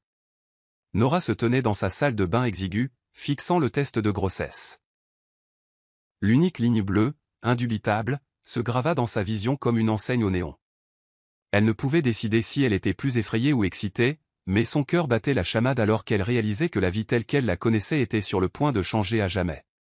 Elle sortit de la salle de bain, le test à la main, et trouva Derek appuyé contre le comptoir de la cuisine, faisant défiler son téléphone. C'était un après-midi d'été étouffant, et le petit climatiseur de fenêtre de son appartement d'une chambre ne faisait pas grand-chose pour rafraîchir l'endroit. La sueur coulait sur son cou, mais elle le remarquait à peine. Tout son esprit était fixé sur ce mince morceau de plastique qui confirmait la présence d'une nouvelle vie. « Derek. Je suis enceinte, dit-elle doucement. Sa voix tremblait, mais elle se força à rester stable. Un instant, Derek la fixa simplement, son expression illisible. Puis, à son grand choc, il éclata de rire. Un son creux ailé qui semblait résonner sur le papier peint qui se décollait. Enceinte, ricana-t-il en jetant son téléphone sur le comptoir. Tu ne peux pas être sérieuse. Les mains de Nora tremblaient alors qu'elle levait le test pour qu'il le voie. La couleur quitta son visage pendant une demi-seconde, mais revint rapidement, accompagnée d'un sourire narquois et dédaigneux. Elle s'attendait à de la confusion, voire de la colère, mais pas à une moquerie aussi flagrante. Derek renifla et attrapa son portefeuille dans sa poche arrière. « Tiens, dit-il sèchement, jetant une liasse de billets froissés sur le comptoir. Ça devrait t'aider à régler ton, petit, problème. Problème ? Ses yeux s'écarquillèrent, un mélange de colère et de douleur. C'est aussi ton enfant. Pas si j'ai quelque chose à y voir. Rétorqua Derek, son sourire narquois se tordant en quelque chose de plus sombre. Écoute, je ne suis pas fait pour la paternité. J'ai de grands projets pour ma vie, des choses qui n'impliquent pas de faire du babysitting. Les larmes piquèrent les yeux de Nora, mais elle refusa de les laisser couler. Elle ouvrit la bouche pour parler, pour argumenter, mais tout ce qui sortit fut un murmure rauque. Alors tu vas juste partir ? Il eut un rire bref et cruel. C'est exactement ce que je vais faire. Bonne chance pour être une mère célibataire. Puis il attrapa son téléphone, tapa quelques touches comme s'il avait un endroit plus important où être, et sortit nonchalamment. Nora resta là, stupéfaite, le dernier écho de son rire résonnant à ses oreilles. Ce son lui semblait une cicatrice permanente, lui déchirant le cœur. Elle ne réalisa à quel point elle serrait le test de grossesse que lorsque le plastique lui entailla la paume. Finalement, elle le laissa tomber sur le comptoir à côté des billets froissés et s'affaissa sur le sol, son corps tremblant. À travers ses larmes, elle fit un vœu silencieux. Cet enfant connaîtra l'amour, que tu sois là ou non. Le cœur de Nora souffrait encore du souvenir du rire moqueur de Derek plusieurs jours plus tard. Elle essaya de l'appeler, de lui envoyer des textos, n'importe quoi pour discuter. Peut-être était-il juste sous le choc, se raisonna-t-elle. Peut-être qu'il reviendrait sur sa décision. Mais appel après appel téléphonique tombait directement sur la messagerie vocale, et ses messages restaient non lus. Elle se rendit à son appartement, se tenant timidement à la porte. Un instant, l'espoir jaillit. Peut-être était-il à l'intérieur, évitant simplement son téléphone. Mais le voisin l'informa que Derek avait déménagé 2 jours auparavant. Pas d'adresse de suivi. Pas de mots. Pas d'excuses. Juste le silence. De retour à son appartement, elle arpentait le salon, essayant de donner un sens à tout cela. L'horloge sur son mur tic-taquait bruyamment dans le vide. Elle s'arrêta pour regarder son reflet dans le miroir. Ses yeux semblaient fatigués et rouges, et ses joues portaient les traces fantomatiques de larmes. Enfilant son cardigan sur son ventre qui s'arrondissait, elle sentit un petit frémissement, les premiers mouvements de son bébé. « Je ne suis pas seule. » murmura-t-elle en posant une main sur son ventre. « Je t'ai, toi. » Malgré ce petit réconfort, les réalités écrasantes commencèrent à s'imposer. Son travail à temps partiel au restaurant local couvrait à peine le loyer. Son propriétaire la regardait déjà avec frustration depuis des mois, se plaignant des retards de paiement et du bruit occasionnel. Comment s'en sortirait-elle une fois le bébé arrivé? Facture, couche, visite médicale, tout coûtait de l'argent, et elle n'en avait pratiquement pas. Se sentant acculée, elle contacta ses quelques amis proches. Un texto de groupe rapide leur annonça qu'elle était enceinte et avait besoin de soutien. Les réponses furent décevantes. Certains offrirent des félicitations tièdes mêlées d'une pointe de pitié. D'autres ne répondirent tout simplement jamais. Cela faisait plus mal qu'elle ne voulait l'admettre. Elle s'était toujours targuée d'être indépendante, mais elle ne s'était jamais sentie aussi seule. Elle se souvint comment Derek avait toujours parlé en grand de monter des entreprises, de gagner de l'argent rapidement et de voyager à travers le monde. Elle avait cru à ce rêve autrefois. Mais maintenant, il était parti, et c'est elle qui portait le rêve d'une famille qu'il n'avait clairement jamais voulu. Un après-midi, debout devant le miroir, elle remarqua comment son corps changeait. Le léger gonflement de son ventre lui rappelait que le temps ne s'arrêterait pas pour son chagrin. Elle caressa tendrement son ventre rond, les larmes brillant dans ses yeux. « Tout ira bien, dit-elle, comme si l'enfant à naître pouvait l'entendre et la comprendre. Je te le promets. » Pourtant, au fond d'elle, elle sentait le poids de l'avenir incertain l'écraser. Pas de sécurité d'emploi, pas d'économie, pas de partenaire pour partager le fardeau. Il semblait que tout le monde pensait qu'elle faisait une erreur monumentale en gardant le bébé. Étrangement, toute cette désapprobation ne fit qu'alimenter sa détermination. Elle ravala sa fierté et parcourut les offres d'emploi en ligne. Une réceptionniste par-ci, un poste de sécurité de nuit par-là. Aucun ne semblait réalisable pour une femme enceinte qui serait bientôt trop avancée pour travailler de longues heures. Mais elle persévéra, refusant de laisser le désespoir dicter son sort. Dans un petit carnet à spirale, elle griffonna un nouvel objectif. Trouver un moyen de gagner de l'argent depuis chez soi. Ce pourrait être sa bouée de sauvetage, pensa-t-elle. Elle dessina des cœurs autour de la note pour se rappeler pourquoi elle faisait cela. Abandonnée, oui, mais elle était toujours debout. Et pour cette petite vie en elle, elle avait l'intention de se battre. Les semaines passèrent et le ventre de Nora s'arrondit. Avec lui vinrent de nouvelles vagues de jugement. Sa propre mère, qui vivait dans une autre ville, l'invita pour une discussion. Nora se rendit en bus à la maison de banlieue de sa mère, espérant à moitié du réconfort, redoutant à moitié la confrontation inévitable. « Tu as gâché ta vie, » dit sa mère sèchement, les bras croisés sur son tablier fleuri. « Comment vas-tu élever un enfant sans mari, sans carrière et sans soutien ?» Nora ouvrit la bouche, mais les mots restèrent coincés dans sa gorge. Elle voulait dire quelque chose sur l'amour, sur la résilience, sur la façon dont elle trouverait un moyen. Mais le regard froid de sa mère draina sa résolution. « Si tu avais eu le bon sens de gérer les choses différemment, tu ne serais peut-être pas dans ce pétrin, » continua sa mère. « Maintenant, je ne dis pas que nous n'allons pas aider, mais ne t'attends pas à un chèque en blanc de la part de ton père et moi.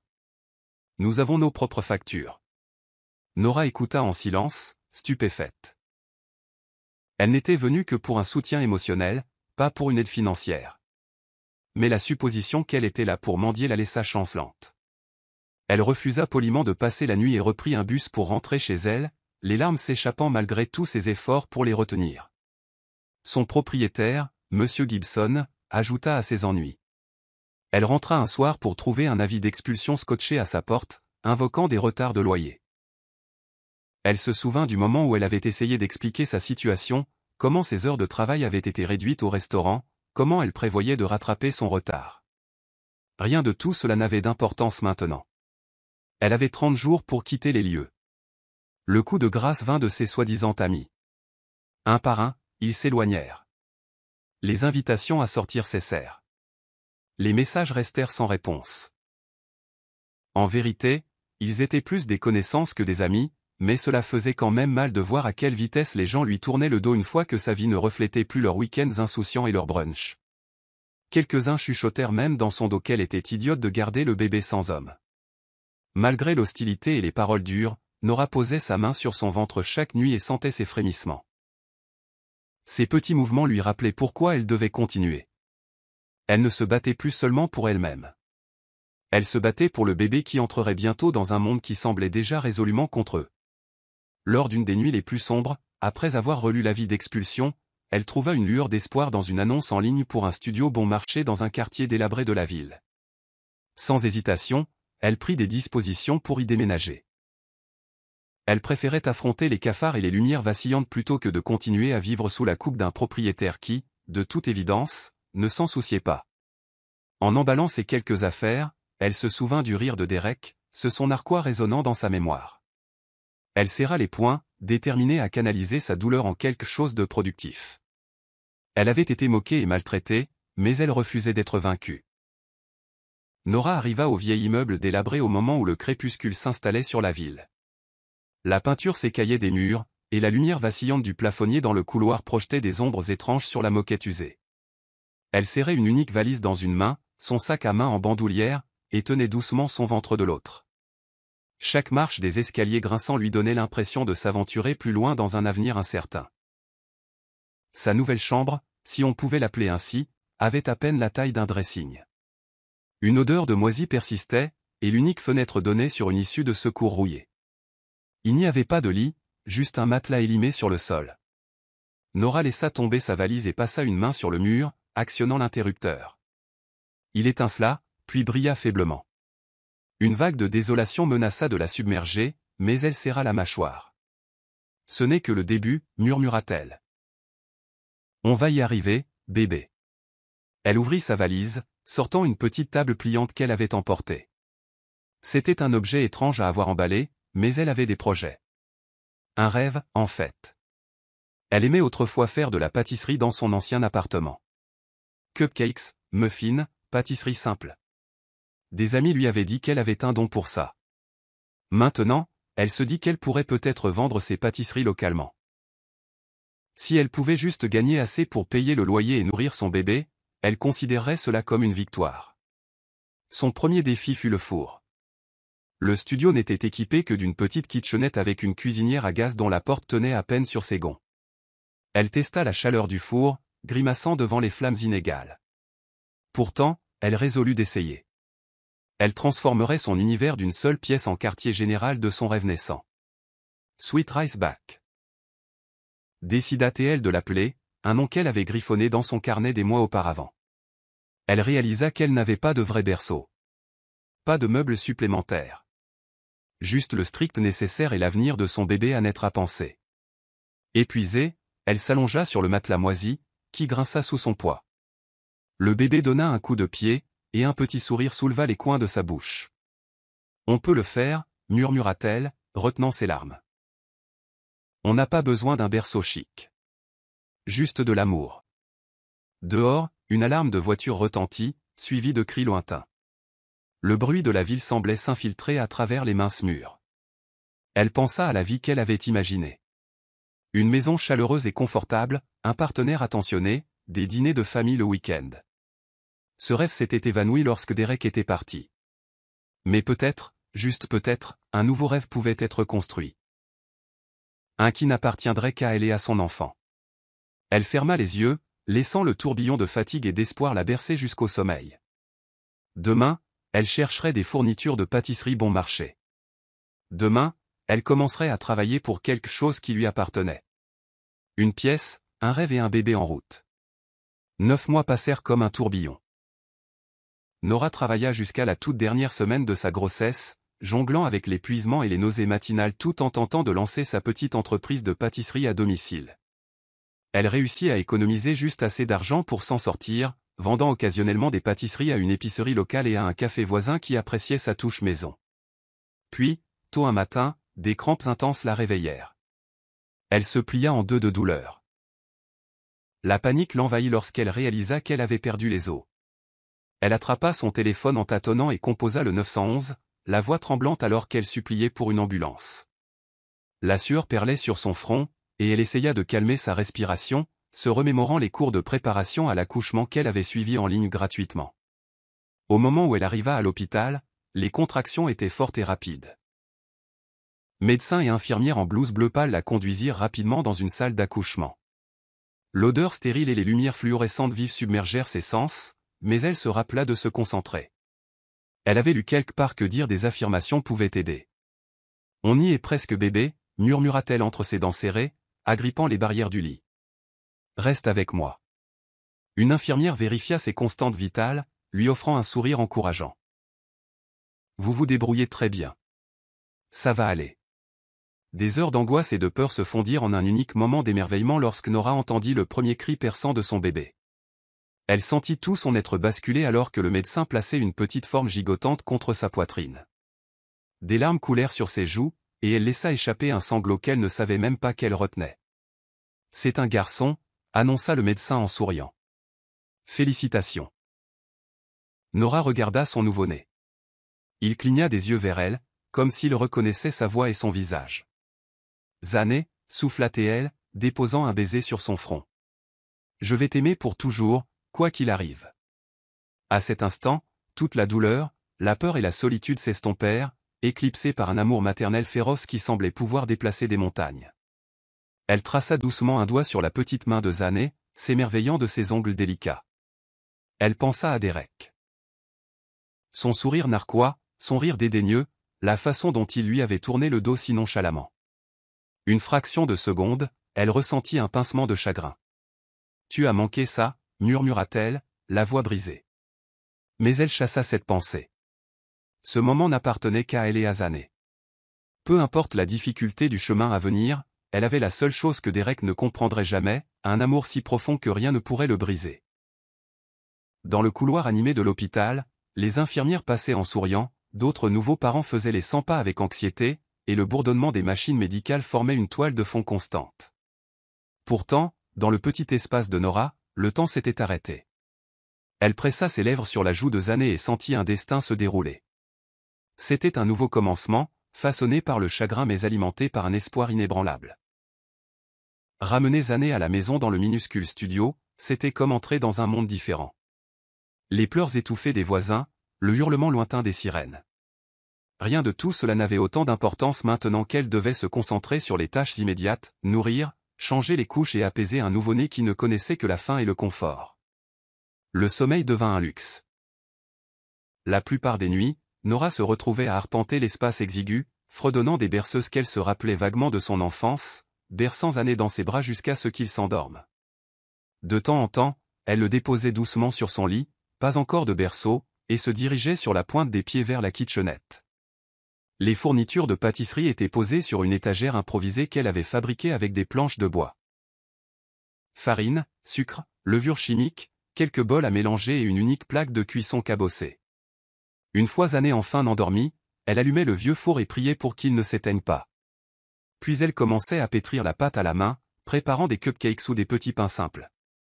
Elle avait découvert un petit magasin local qui acceptait de vendre ses pâtisseries. Ce n'était pas grand-chose, peut-être une douzaine de muffins par jour, mais c'était suffisant pour maintenir un mince filet de revenus. Chaque fois qu'elle livrait une fournée fraîche, Zané emmailloté contre sa poitrine, le propriétaire du magasin commentait à quel point il était adorable. « Il va grandir en sentant le sucre et la levure », plaisantait-elle. Certaines nuits, Nora luttait contre un épuisement si puissant qu'il lui brouillait la vue. Pourtant, elle persévérait, jetant un coup d'œil par-dessus son épaule à Zané toutes les quelques minutes pour s'assurer qu'il respirait encore paisiblement. Il y avait des soirs où elle doutait d'elle-même, se demandant si c'était même viable. Comment pouvait-elle gérer à la fois un bébé et une entreprise naissante? Mais chaque fois que le doute s'insinuait, elle jetait un coup d'œil au visage endormi de Zané. Ses petites respirations régulières lui rappelaient la promesse qu'elle avait faite dans la salle d'accouchement. Elle se murmurait avec ferveur, « Si je ne peux pas le laisser tomber, je ne me laisserai pas tomber moi-même. » Elle commença à documenter ses tentatives de pâtisserie sur son téléphone, enregistrant de courtes vidéos de ses sessions de pâtisserie nocturne. Juste pour le plaisir, se disait-elle. Peut-être pourrait-elle les partager en ligne un jour, montrer à d'autres mères en difficulté qu'elle n'était pas seule. Elle n'avait ni l'énergie. UX sociaux, Amira rayonnait d'une confiance inébranlable. Son parcours avait bouclé la boucle, passant d'une femme abandonnée dans une tempête à une puissance mondiale. Les journalistes se bousculèrent pour obtenir une citation. Quelqu'un cria, « Amira, un conseil pour les femmes qui sentent qu'elles ne peuvent pas y arriver seules ?» Elle marqua une pause, scrutant la foule. Avec Noah perché sur sa hanche et Nia et Neva s'accrochant à l'ourlet de sa tenue de voyage chic, elle sourit. Les souvenirs affluèrent dans son esprit, le chagrin d'amour, les nuits à emballer des commandes dans un petit cottage, l'amour indéfectible qui l'avait alimenté. Puis, d'une voix claire qui traversa le tarmac, elle dit, « Ne sous-estimez jamais le pouvoir de votre propre résilience. Quand la vie vous met à terre, il y a toujours un moyen de se relever, plus fort, plus intelligent et plus déterminé. Plus tard, alors que les journalistes résumaient son histoire, un titre se démarqua, un témoignage du chemin qu'elle avait tracé, il l'a laissé sans rien. Elle en a fait un empire. Et cela, en fin de compte, fut l'héritage d'Amira. Elle n'était pas simplement une histoire de transformation, ni seulement une femme qui avait éclipsé son ex. Elle était une force de la nature, une survivante qui avait dominé tous les obstacles et en était sortie triomphante. Ses enfants, son mari et son empire en étaient la preuve vivante. Parfois, la meilleure vengeance n'est pas la vengeance du tout, mais la résurrection. Sous l'œil vigilant des caméras, elle monta dans la voiture qui l'attendait avec sa famille. La porte se referma, non pas comme la fin d'un chapitre, mais comme le début d'une grande nouvelle saga. Une saga où l'amour, l'ambition et la volonté de prospérer la guideraient toujours vers l'avant. Conclusion du narrateur, *** je suis content. Que vous soyez arrivés, jusqu'au bout. J'espère que l'histoire vous a plu. N'hésitez pas à cliquer généreusement sur ce bouton « J'aime » et à vous abonner pour plus d'histoires captivantes comme celle-ci. Nous aimerions beaucoup lire vos réactions. Quelles leçons avez-vous tirées de cette histoire? Partagez vos pensées dans les commentaires ci-dessous. On se retrouve dans la prochaine histoire.